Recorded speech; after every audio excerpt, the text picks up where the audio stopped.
السلام علیکم ورحمۃ اللہ وبرکاتہ۔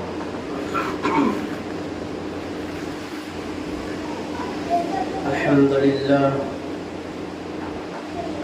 للہ وحدہ والصلاة والسلام علی من لا نبی بعدہ، اما بعد فقد قال اللہ تبارک وتعالی فی القرآن المجید والفرقان الحمید۔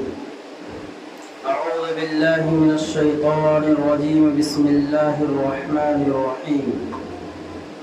وَلِتُكْمِلُوا الْعِدَّةَ وَلِتُكَبِّرُوا اللَّهَ عَلَى مَا هَدَاكُمْ وَلَعَلَّكُمْ تَشْكُرُونَ۔ وقال تعالى في مقام آخر: يا أيها الذين آمنوا اتقوا الله ولتنظر نفس ما قدمت لغد واتقوا الله إن الله خبير بما تعملون۔ آمنت بالله صدق الله مولانا العظيم وصدق رسوله النبي الكريم، ونحن على ذلك من الشاهدين والشاكرين، والحمد لله رب العالمين۔ سبحانك لا علم لنا إلا ما علمتنا إنك أنت العليم الحكيم۔ رب اشرح لي صدري ويسر لي أمري واحلل عقدة من لساني يفقهوا قولي۔ اللهم صل على سيدنا مولانا محمد وعلى آل سيدنا مولانا محمد وبارك وسلم۔ بزرگان محترم، عزیز ساتھیوں، اللہ تبارک و تعالیٰ کا کرم اور احسان ہوا کہ اللہ باری عز اسمہ نے ہمیں اس سال رمضان مبارک کا عظمت والا، برکت والا، رحمت والا، مغفرت والا، صبر والا، عطا والا مہینہ عطا فرمایا۔ اور آج اس رمضان مبارک کے مہینے کا آخری جمعہ ہے، جس کو عرف عام میں جمعۃ الوداع کہا جاتا ہے۔ عرف عام کا مطلب، جس کا نام جمعۃ الوداع عوام الناس نے رکھا ہے، نہ قرآن میں جمعۃ الوداع کا تذکرہ، نہ حدیث پاک میں جمعۃ الوداع کا تذکرہ ہے۔ عرف عام میں اس کو جمعۃ الوداع کہا جاتا ہے۔ اس لیے کہا جاتا ہے کہ اب اس سال یہ جمعہ ہمیں میسر نہیں ہونے والا ہے۔ رمضان مبارک کا آخری جمعہ ہے، اور اس جمعے کے تعلق سے عوام الناس میں جو غلط فہمیاں ہیں اس کا ازالہ کرنا ہے۔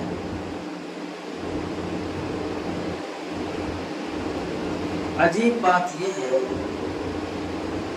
کہ اللہ تبارک و تعالی ایسے جو مخصوص ایام، مخصوص اوقات ہمیں عطا فرماتے ہیں، اس کا اصل مقصد اللہ تبارک و تعالی کا قرب اور اللہ رب العزت کا اپنے بندوں کی مغفرت کرنا ہوتا ہے۔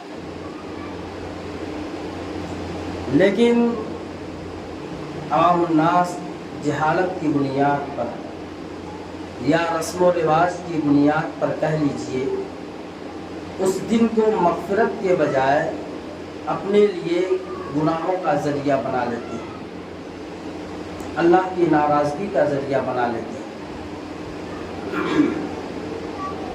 ایک بات ذہن نشین کر لیں کہ وہی اعمال اللہ کے نزدیک قابل قبول ہیں، وہی اعمال اللہ کے نزدیک قابل قبول ہے جو سنت نبوی صلی اللہ علیہ وسلم کے مطابق ہوگا۔ مثلا جمعہ کی نماز 2 رکعت فرض ہے۔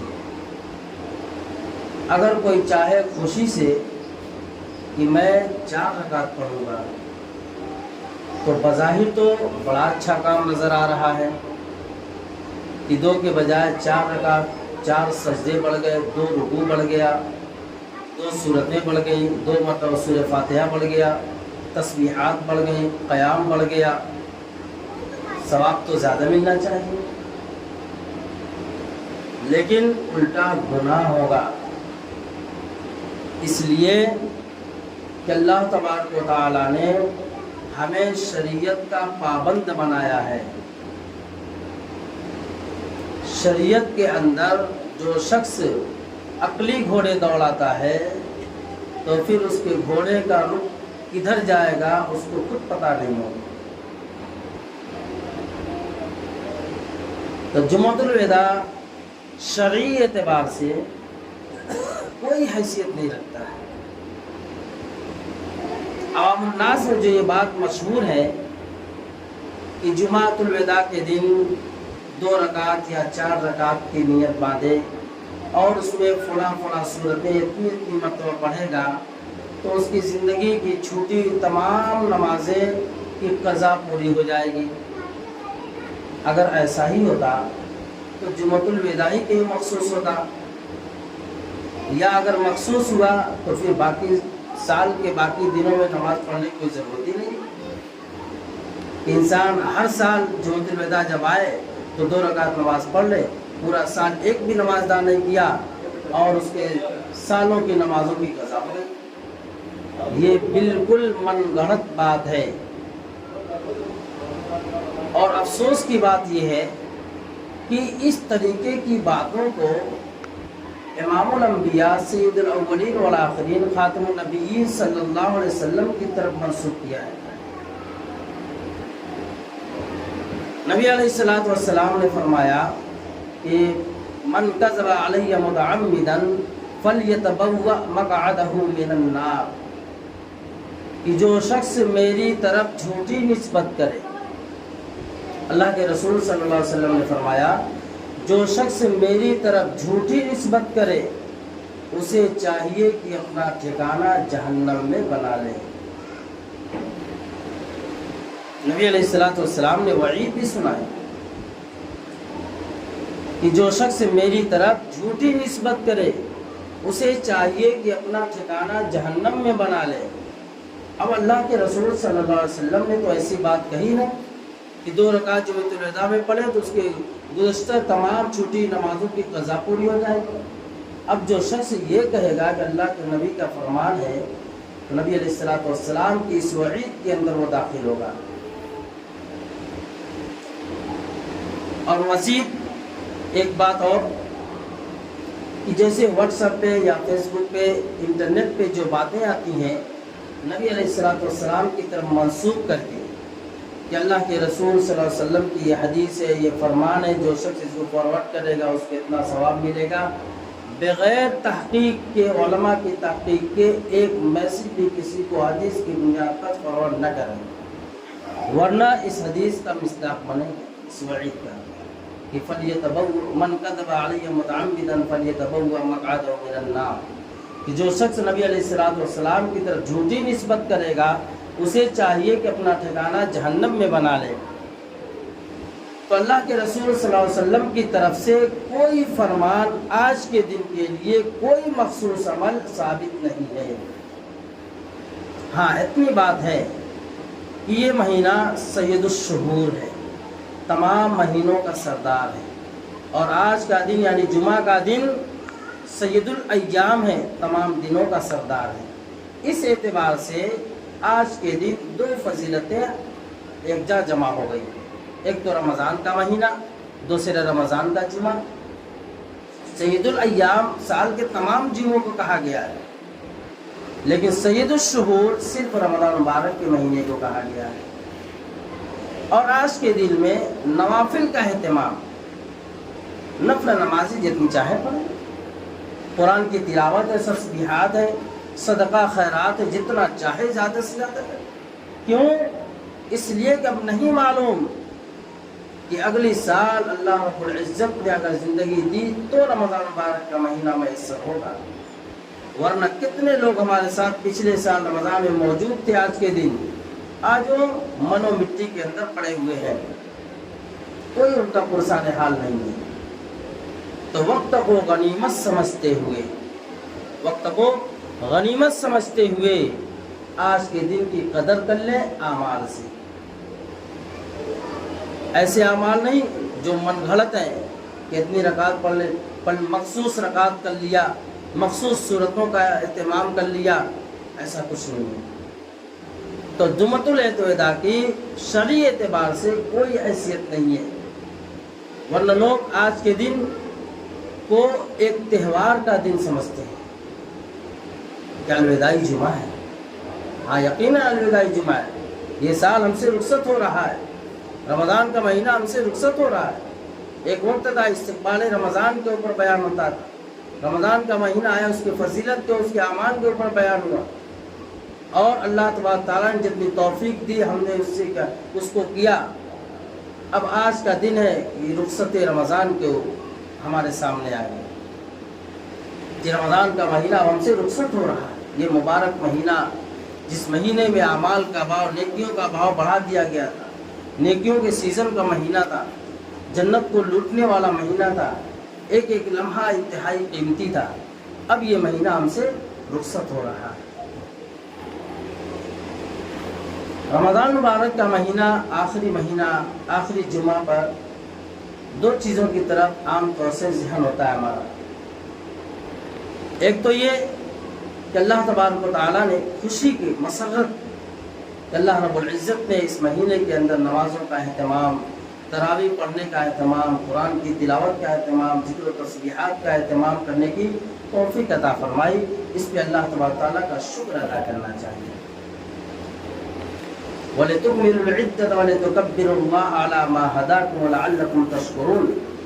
اللہ تبارک و تعالیٰ نے جو ہمیں مہینہ عطا فرمایا ہے، جو دن عطا فرمایا ہے، جو گھڑیاں عطا فرمائی، ان میں اللہ رب العزت نے جو ہمیں اپنی بڑائی، اپنی تعریف کرنے کی، عبادت کرنے کی توفیق عطا فرمائی، اس لیے تاکہ تم اللہ تبارک تعالیٰ کا شکر گزار بندے بن جاؤ۔ تو اللہ تبارک تعالیٰ کا شکریہ ادا کرنا، اللہ رب العزت کا شکر ادا کرنا، کہیں ایسا نہ ہو کہ اس مہینے کے رخصت ہونے پر ہمارے دل کے اندر ایسا داہیہ پیدا ہو، ہم تو بڑے کمزور، بڑے نہیں، ہم سے کہاں نمازوں کا اہتمام، ہم سے کہاں جو ہے صحیح ڈھنگ کی تلاوت، صحیح ڈھنگ سے ہم سے کہاں تراویح کا اہتمام۔ نعمتوں کی ناقدری نہیں کرنی چاہیے، نعمتوں کی ناقدری نہیں کرنی چاہیے۔ ایک مرتبہ بھی سبحان اللہ، الحمدللہ کہنے کا اگر موقع مل گیا، ایک مرتبہ بھی اگر کہہ لیا تو اس کی قدر کرو۔ کیسی قدر؟ جیسی قدر تم اپنے مال و دولت کی کرتے ہو، ہیرے جواہرات کی کرتے ہو،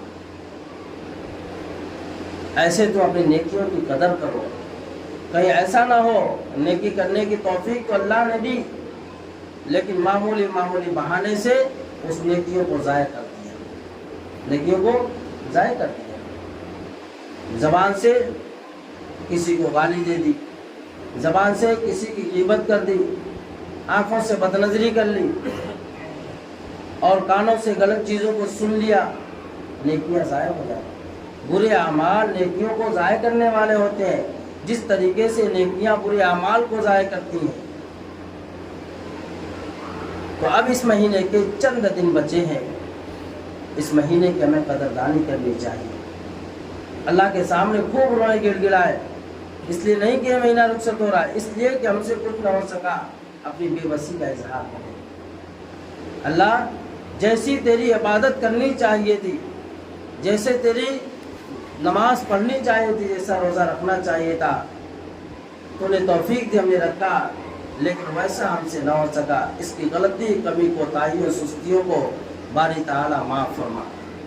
اور اللہ رب العزت نے مہینہ دیا ہی ہے مغفرت کے لیے، اس میں ہمیں اللہ رب العزت سے معافی مانگنی چاہیے اور شکر ادا کرنا چاہیے کہ عبادتوں کی توفیق ہوئی۔ ورنہ کتنے لوگ ایسے ہیں، اور جتنے ایسے مخصوص دن ہوتے ہیں اللہ تبارک و تعالیٰ رمضان مبارک کا مہینہ اور حج کی عبادت یہ ہمیں اپنی زندگیوں کے بدلنے کے لیے دیتے ہیں، زندگی کو بدلنے کے لیے دیتے ہیں کہ تم اپنی زندگی کے اوقات کو پہچانو، اپنی زندگی کو پہچانو، اپنے آپ کو پہچانو کہ اللہ تبارک و تعالیٰ نے تمہیں کتنا بہترین بندہ بنا کر دنیا میں بھیجا ہے، کہ اللہ رب العزت اپنا بندہ کہتا ہے، تمہیں اپنے پیارے حبیب صلی اللہ علیہ وسلم کا امتی بنا کر بھیجا ہے۔ کیا بہترین بات اللہ تبارک تعالیٰ نے فرمائی کہ میں نے اپنے محبوب صلی اللہ علیہ وسلم کو اپنے لیے بنایا تھا، لیکن اے دنیا میں آخری انسانوں میں نے تمہیں اس کو سونپ دیا، ہدیے کے طور پہ دے دیا۔ رسول اللہ صلی اللہ علیہ وسلم کو اللہ نے ہمیں ہدیے کے طور پہ دیا کہ تم کو میں اپنا محبوب دیتا ہوں، جس محبوب کے صدقے میں نے کائنات کے ذرے ذرے کو پیدا کیا۔ اگر اس محبوب کو پیدا نہ کرنا ہوتا تو کائنات کی کسی چیز کو نہیں بناتا۔ ایسا محبوب اللہ رب العزت نے ہمیں عطا کیا۔ اس نبی کی امت میں آنے کا بھی شکریہ ہمیں ادا کرنا چاہیے کہ اللہ تیرا لاکھ لاکھ شکر ہے کہ تو نے آخری نبی کی آخری امت میں ہمیں پیدا فرمایا کہ یہ امت سب سے آخر میں دنیا میں آئی، لیکن سب سے پہلے جنت میں جانے والی، سب سے پہلے جنت میں جانے والی۔ اللہ تبارک و تعالیٰ نے توفیق دی، ہم نے اعمال کیا، شکر ادا کریں، ورنہ یہی مہینہ کا چاند دکھنے کے بعد کتنے لوگ ایسے ہیں جن کا رخ مسجد کی طرف ہوتا ہی نہیں، ایسا مبارک وقت اوقات ملنے کے باوجود۔ جیسے پورا سال گزرا ویسے مہینہ بھی گزر گیا، جیسے پورا سال کھاتے پیتے رہے ویسے ہی مہینے میں بھی کھاتے پیتے رہے، نہ ان کے نظام الاوقات میں کوئی تبدیلی آئی، نہ ان کے کھانے پینے میں کوئی تبدیلی آئی، نہ ان کے سونے جاگنے میں کوئی تبدیلی آئی۔ ایسے ہی پورا سال اللہ کے گھر سے دور ہو کر کے کھاتے پیتے زندگی گزارتے رہے، یہ مہینہ ملنے کے بعد بھی ان کی زندگی میں کوئی تبدیلی نہیں آئی۔ اللہ تبارک تعالیٰ ہمیں ایسے لوگوں سے محفوظ رکھا، ان لوگوں میں شامل نہ کیا بلکہ ایسے عبادت گزار لوگوں میں اللہ رب العزت نے ہمیں شامل کیا ہے۔ ورنہ یہ مہینہ تو زندگی کو بدلنے کے لیے آیا تھا، زندگی کی حقیقت کو پہچاننے کے لیے آیا تھا۔ ذرا سوچیں، یہ عام دنوں میں نمازوں کا اہتمام نہیں، لیکن جیسے رمضان کا مہینہ آیا، رمضان مبارک کے مہینے میں نمازوں کا اہتمام ہونے لگا۔ پتہ یہ چلا کہ انسان تھوڑی سی جو ہے توجہ کرے، تھوڑے سے اپنے نظام الاوقات کو بدلنے کی فکر کر لے تو اللہ تبارک تعالیٰ اس کی زندگیوں کو بدل دیتے ہیں، اللہ رب العزت اس کی زندگیوں کو بدل دیتے ہیں۔ تو جمعۃ الوداع شکر کا اور مغفرت کا دن ہے۔ عائشہ رضی اللہ تعالیٰ عنہ ایک حدیث نبی علیہ السلام کی ہے جس میں اللہ تبارک اللہ کے نبی صلی اللہ علیہ وسلم ایک لمبی حدیث ہے جس میں 3 باتوں کا تذکرہ ہے۔ سب سے پہلے تو اللہ کے رسول صلی اللہ علیہ وسلم نے فرمایا کہ ہلاک ہو جائے، برباد ہو جائے وہ شخص، ممبر کی پہلی سیڑھی پہ قدم رکھا تو کہا ہلاک ہو جائے، برباد ہو جائے وہ شخص جس نے رمضان مبارک کا مہینہ پایا اور اللہ رب العزت نے اپنی مغفرت نہیں کرائی۔ جبریل امین نے کہا آمین۔ یہ بد دعا تھی امام الانبیاء کی، اور جبریل امین کی اور امام الانبیاء کی آمین تھی۔ ذرا سوچیں کہ کتنا مبارک مہینہ ہے کہ جبریل امین بد دعا دے رہے اس شخص کے لیے جو رمضان مبارک کے روزے کا اہتمام جس نے نہیں کیا، روزہ نہیں رکھا، جان بوجھ کر کے روزے چھوڑ دیا، اس کے لیے اللہ کے نبی صلی اللہ علیہ وسلم نے بد دعا پہ آمین کہی ہے۔ اس سے بڑا بد نصیب کون ہو سکتا ہے جو صحت ہونے کے باوجود، وقت ملنے کے باوجود، اپنے گھر پہ ہونے کے باوجود رمضان مبارک کے مہینے کے اندر روزے کا اہتمام نہیں کیا، بلکہ رمضان مبارک سے بغاوت کی روزانہ رکھ کر کے اس کی ہلاکت میں، اس کی بربادی میں کیا تردد ہے۔ پھر اللہ کے رسول صلی اللہ علیہ وسلم نے دوسری سیڑھی پہ قدم رکھا تو کہا ہلاک ہو جائے، برباد ہو جائے وہ شخص، جبریل امین نے کہا ہلاک ہو جائے، برباد ہو جائے وہ شخص جس کے سامنے اس کے بوڑھے والدین موجود ہوں اور وہ اپنے آپ کو جنت کا حقدار نہ بنا لے۔ اللہ کے نبی نے کہا آمین۔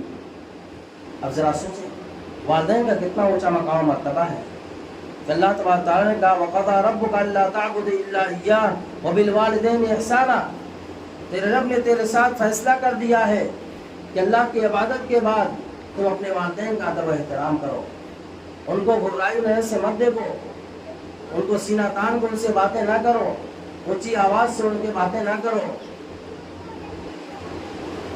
اس لیے کہ وہ تمہارے لیے دنیا میں آنے کا ذریعہ بنے، تمہارے لیے انسانیت کے وجود کا ذریعہ بنے۔ ورنہ آج کے نوجوانوں کا کیا حال ہے، ہم نظر اٹھا کر کے ہر شخص اپنے گھر میں دیکھ سکتے ہیں، باپ بوڑھا ہو گیا، ماں بوڑھی ہو گئی، اب ان کی کوئی ادا پسند ہی نہیں آتی، ان کا بولنا، ان کا بیٹھنا، ان کا حکم کرنا، ان کا تقاضا کرنا پسند ہی نہیں آتا کہ بوڑھے ماں باپ نے گھر میں پریشان کر کے رکھا ہے۔ پریشان نہیں کر رہے ہیں، تم اپنے بچپن کو یاد کرو، اپنے دودھ کے زمانے کو یاد کرو، اپنے اس زمانے کو یاد کرو جب تمہارے والدین تم کو ایک ایک بول سکھاتے تھے، بولنا سکھاتے تھے، جب تمہارے منہ کے اندر لقمہ ڈالنا سکھاتے تھے، انگلی پکڑ کر چلانا سکھاتے تھے، اس وقت کو یاد کرو۔ آج اس بوڑھے باپ کو پکڑ کر اٹھانا بوجھ نظر آ رہا ہے۔ تو اللہ کے نبی صلی اللہ علیہ وسلم فرمایا کہ ان بوڑھے والدین کی قدر کر لو، جب یہ دنیا سے چلے جائیں گے، جب گھر خالی نظر آئے گا، پھر احساس ہوگا کہ وہ نعمت کاش کہ ہمارے گھر میں موجود ہوتی تھی، کتنا اچھا ہوتا۔ تھے تو بوڑھے، آواز تو اونچی تھی، ایک ایک چیزوں پہ ایک ایک قدم پہ ٹوکا کرتے تھے، لیکن پھر بھی اچھے تھے۔ اب اچھا کہہ کے کیا کریں گے جب ہاتھ سے وہ نعمت چلی گئی۔ اور ایک بات یاد رکھ، ایک بیوی انتقال کر جائے گی، دوسری مل جائے گی، ایک اولاد دنیا سے رخصت ہو جائے، دوسری مل جائے گی۔ آج پیسہ نہیں ہے، کل آ جائے گا، آج مکان نہیں ہے، کل امید ہے میسر ہو سکتا ہے، ایک دوست بچھڑ جائے گا، دوسرا مل جائے گا، لیکن ایک والدین دنیا سے رخصت ہو گئے، اب موت تک کبھی وہ نعمت میسر نہیں ہونے والی ہے۔ اس لیے اپنے والدین کی قدر کرو، دنیا سے جا چکے ان کے لیے صدقہ خیرات کرو، روزانہ ان کے لیے قرآن شریف پڑھ کر کے ان کو بخشو، ان کے لیے صدقہ خیرات کرو، 2 رکعت نماز پڑھ کر کے ان کے حق میں مغفرت کی دعا کرو، ایصال ثواب کی دعا کرو۔ اور نبی علیہ الصلوۃ والسلام نے تیسری چیز فرمایا، جب تیسری چیز قدم رکھا، جبریل امین نے کہا ہلاک ہو جائے، برباد ہو جائے وہ شخص جس کے سامنے میرا نام لیا جائے اور وہ درود پاک نہ پڑھے۔ اللہ کے نبی نے کہا آمین۔ کیوں نہیں؟ اللہ کے نبی صلی اللہ علیہ وسلم کو اللہ رب العزت نے محسن انسانیت بنا کر اس دنیا میں مبعوث فرمایا تھا۔ آپ نے دنیا میں آ کر کے انسان کو انسانیت سکھائی ہے، اخلاق سکھائے، کردار سکھائے ہیں، جینے اور جینے کے سلیقے اور طریقے سکھلائے ہیں، ہر چیز کا ادب و احترام بتلایا ہے۔ اللہ کے رسول صلی اللہ علیہ وسلم، حضور پاک صلی اللہ علیہ وسلم کی اس امت پہ بے پناہ انسانات ہیں کہ اللہ کے نبی کا نام لیا جائے اور درود نہ پڑھا جائے تو اس کے لیے شخص کی ہلاکت و بربادی کی بد دعا دی جبریل امین نے، اور آمین کا امام الانبیاء صلی اللہ علیہ وسلم نے کہ جب نبی کا نام لیا جائے کم سے کم اتنا درود پڑھ لو صلی اللہ علیہ وسلم۔ مجلس میں بیٹھ کر کے جب کوئی دینی مجالس ہو، بیان ہو، خطاب ہو، تو اس کے اندر ایک مرتبہ جب نبی کا نام آئے تو ایک مرتبہ درود پاک کا پڑھنا واجب ہے۔ جو شخص نہیں پڑھے گا گناہگار ہوگا، اور باقی مرتبہ پڑھنا یہ مستحب ہے، جتنا پڑھے گا اس کو ثواب ملتا رہے گا۔ تو اللہ کے نبی صلی اللہ علیہ وسلم نے اس حدیث کو بیان فرماتے وقت 3 چیزوں کا تذکرہ فرمایا، جن میں رمضان مبارک کا تذکرہ تھا۔ اور آج جمعہ کے تعلق سے ایک مسئلے کا بتلا دینا بہت ضروری ہے، صدقۃ الفطر کا۔ عید الفطر کے لیے صدقہ فطر، صدقہ فطر یہ کیا چیز ہے اور کن لوگوں پہ واجب ہے اور کیوں ادا کیا جاتا ہے؟ صدقہ فطر اصل میں روزوں کے اندر کی کوتاہی، سستی، غفلت کی تلافی ہے۔ روزوں کے اندر جو ہم سے سستی ہو گئی، غفلت ہو گئی، اس کی کیا ہے؟ یہ تلافی ہے، اس کی بھرپائی ہے۔ اور صدقہ فطر یہ کن لوگوں پر واجب ہوتا ہے؟ جن کے اوپر زکوٰۃ واجب ہے انہیں پہ صدقہ فطر واجب ہے، یعنی جو صاحب نصاب ہے۔ لیکن صدقہ فطر میں اور زکوٰۃ کے وجوب میں تھوڑا سا فرق ہے۔ زکوٰۃ کے وجوب کے لیے مال پہ سال کا گزرنا ضروری ہے، اور صدقہ فطر کے لیے مال پہ سال کا گزرنا ضروری نہیں ہے۔ صدقہ فطر واجب کب ہوتا ہے؟ صدقہ فطر عید الفطر کی طلوع فجر سے پہلے پہلے جو بچہ پیدا ہو گیا اس کے اوپر صدقہ فطر واجب ہے، یعنی گھر کے تمام افراد پہ صدقہ فطر واجب ہے۔ گھر کا ذمہ دار اپنے گھر کے تمام افراد کی طرف سے اس کے اوپر صدقہ فطر کا ادا کرنا واجب ہے، اور زکوٰۃ کے لیے جو صاحب نصاب ہے اس کے لیے زکوٰۃ ادا کرنا واجب ہے۔ زکوٰۃ کے لیے گھر کا ذمہ دار، جو گھر کا ذمہ دار ہے، جو صاحب نصاب ہے، گھر کی عورت ہے سونے چاندی کی صاحب نصاب ہے، مالدار ہے، گھر کے مرد ہیں ان کے پاس مال ہے تو وہ صاحب نصاب ہے، تو ان کو ہی اپنی طرف سے زکوٰۃ ادا کرنا واجب ہے۔ لیکن صدقہ فطر تمام لوگوں کی طرف سے گھر کے گارجن کو ادا کرنا واجب ہے۔ اچھے صدقہ فطر ادا کب کیا جائے؟ تو فقہاء کرام نے کہا ہے کہ صدقہ فطر کے وجوب کی کوئی وقت کی تعین نہیں ہے، رمضان سے پہلے بھی ادا کر سکتا ہے، رمضان میں بھی ادا کر سکتا ہے، ہاں لیکن عید کی نماز میں جانے سے پہلے صدقہ فطر ادا کر دے۔ کیوں؟ اس لیے تاکہ صدقہ فطر یہ غریبوں، یتیموں، مسکینوں، بیواؤں کا حصہ ہے، تاکہ وہ اپنے لیے کچھ جوڑے، کچھ کھانے پینے کے سامان اپنے لیے اکٹھا کر لیں۔ جس طریقے سے بالدار حضرات عید مناتے ہیں، ایسے ہی صدقہ فطر لے کر کے وہ غریب اور مسکین کی بھی کیا ہے اچھی طریقے سے ان کے بچوں کو بھی عید ہو جائے، نئے کپڑوں میں اچھے کھانوں سے ان کی عید ہو جائے۔ صدقہ فطر کی یہ حقیقت ہے۔ اصل میں کیا ہے؟ روزوں کے اندر کی سستی غفلت کی تلافی ہے، اور صدقہ فطر کا ادا کرنا یہ واجب ہے۔ اس سال کا صدقہ فطر 80 روپیہ ہے، ایک افراد کی طرف سے 80 روپیہ صدقہ فطر ہے۔ تمام لوگوں کو چاہیے کہ وہ صدقہ فطر عید کی نماز سے پہلے ادا کر دیں اور مستحقین تک پہنچائیں، جو اس کے مستحق ہیں ان تک صدقہ فطر کا پہنچانا کا واجب ہے۔ عید کے رات کی فضیلت، جس طریقے سے پورے مہینے کی فضیلت ہے، لیلۃ القدر کی فضیلت کہ اس کے اندر عبادت کرنے کا اتنا ثواب ہے۔